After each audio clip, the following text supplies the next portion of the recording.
Ilang poultry farms sa Bulacan at Pampanga apektado ng bird flu ayon sa Department of Agriculture. Narito ang report.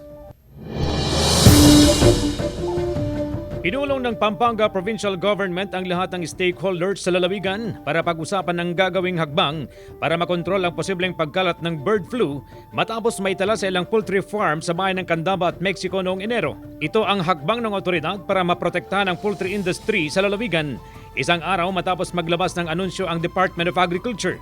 Sa statement na inilabas ng DA, matagumpay na nakontrol ng ahensya ang pagkalat ng flu sa mga pugo at bibe sa Bulacan at Pampanga. Sa tala ng DA, nasa mahigit 50,000 na ibon ang kinalna ng mga LGU. Ayon sa Bureau of Animal Industry, first time na ma-detect ang H5N1 sa dalawang lalawigan. Pero, iginit naman ng Department of Health, wala pang naitatalang human transmission sa nasabing virus. Samantala, iniutos na ni Governor Dennis Pineda sa Provincial Task Force na magtalaga ng control points ang BAI at PNP 1 kilometro malapit sa mga laboratory-confirmed farms.